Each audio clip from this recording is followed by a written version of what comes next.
Let's make tomato rice. అసలు టమాటా rice ఎందుకు చేసుకొని తింటున్నానా అనుకుంటున్నారా? ఈ క్లిప్ చూడండి మీకే అర్థమైపోతుంది. మార్నింగ్ లేస్తూనే ఫుల్ వర్షం అనమాట. నిన్నటి నుంచి స్టార్ట్ అయింది ఫుల్ వర్షం. ఇంకా మార్నింగ్ లేస్తూనే మంచి కాఫీ పెట్టుకుని వర్షాన్ని చూస్తూ కొంచెంసేపు ఎంజాయ్ చేసి తర్వాత కుకింగ్ సెక్షన్కి వెళ్ళిపోయాను అనమాట. ఇంకా ఈ వర్షంలో ఏం తింటే బాగుంటుంది అని మంచిగా ఆలోచించి ది బెస్ట్ టమాటో రైస్ అనిపించింది. మైల్డ్ ఫ్లేవర్స్తో చాలా కమ్మగా ఉంటుంది.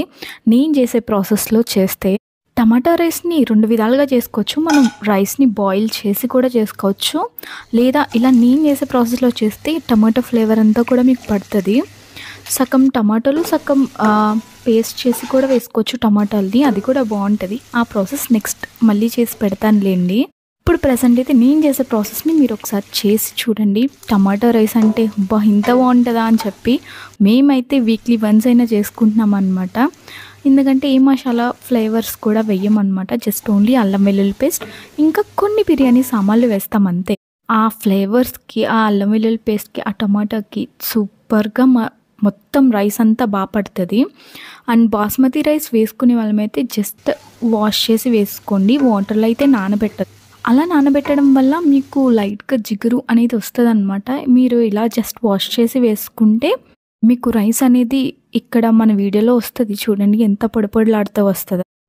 ముందుగా అయితే ఆయిల్ వేసుకుని అందులో బిర్యానీ సామాన్లు వేసుకుని ఒక ఆనియన్ ఇంకా గ్రీన్ చిల్లీ, పుదీనా, కరివేపాకు ఇవన్నీ వేసుకుని వేగాక కొంచెం పసుపు, కారం, అల్లం వెల్లుల్లి పేస్ట్ ఇవన్నీ వేసి కొంచెం పచ్చివాసన పోయాక రైస్ ఉంటుంది కదా, రైస్ని వాష్ చేసి వేసుకోండి. బాస్మతి రైస్కి అయితే వాటర్ వచ్చి 1:2 రేషియో అనమాట. వాటర్ వేసిన తర్వాత లిడ్ పెట్టేయండి. మొత్తం వాటర్ కొంచెం దగ్గరకై లైట్గా వాటర్ ఉంటుంది కదా, ఆ మాయిశ్చర్ ఉన్నప్పుడు మీరు సిమ్లో పెట్టేయండి. మొత్తం లిడ్ పెట్టే టమాటాలు కదపకండి, రైస్ అనేది బ్రేక్ అయిపోతుంది. జస్ట్ వాటర్ వేసాక సాల్ట్ అడ్జస్ట్ చేసుకుని మూత పెట్టేసి బబుల్స్ వచ్చాక మళ్ళీ లో ఫ్లేమ్లో పెట్టేసి అంతే. ఇంకా దాన్ని టచ్ చేయొద్దు, అదే కుక్ అయిపోతుంది.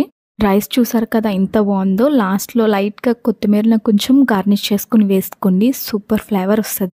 అంతే, మన టమాటో రైస్ రెడీ అయిపోయింది. అది ఒక ప్లేట్లోకి సర్వ్ చేసుకుని పక్కన ఆనియన్ చట్నీ పెట్టుకుని తినేయండి. అసలు ఏ కర్రీ కూడా మీకు అక్కర్లేదు. పిల్లల లంచ్ బాక్స్లో కూడా ఈజీగా ప్రిపేర్ చేయొచ్చు మార్నింగ్ టైమ్స్.